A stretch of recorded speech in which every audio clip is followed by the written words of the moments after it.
Hello, my name's Jean and I'd like to welcome you today to my garden here at the Hunter's Tryst in Edinburgh. Last year I took you on several tours of my garden at different times of the year to show you what was at its best at that point. The last one I did was in September, when the garden was just beginning to go over a little bit. And I promised you another one through the winter, and I think this will probably be it. It finishes off the garden through the year quite nicely. It's been a bit of a wild winter, and we've had far more snow than we would normally expect to have, and there's been some damage done in the garden. So we'll have a look around the garden, see what there is to look at, see what damage there is, and see what's looking really pretty just now.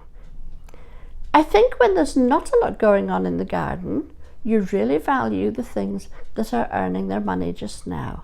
Things like the hellebores and the crocuses and some of the new foliage looking really pretty. So sit back and enjoy.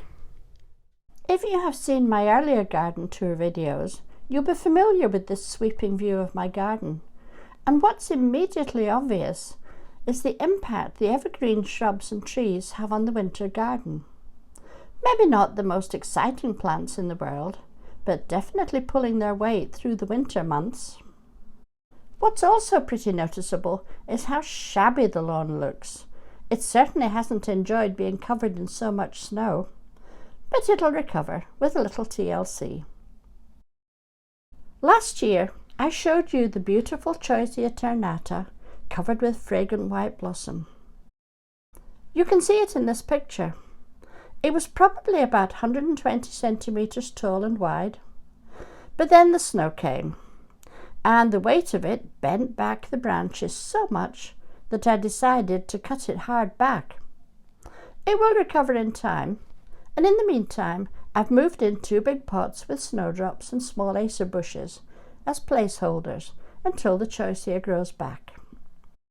Similarly, this Fatsia Japonica has struggled with the snow, and so I'll cut it back soon too. These plants will recover, they just won't look their best for a year or two. But it's not all negative. My earliest flowering rhododendron, called Christmas Cheer, is almost in flower, and the snowdrops, crocuses and hellebores are a very welcome sight. And these light green shoots belong to my White Phlox, and from as early as January they brighten up the dark earth quite noticeably. I know that I always rave about the Cornus Midwinter Fire, but you can see why, can't you? What a glow it gives. And the winter flowering pansies, planted in October, have made it through the winter and will carry on for another few months yet. But I think this little pale blue iris Reticulata is probably my favourite this month. I do hope you enjoyed watching that video. Thank you very much for having a look around my garden again. I don't know what the future holds for opening my garden and visiting other people's gardens. We'll have to wait and see.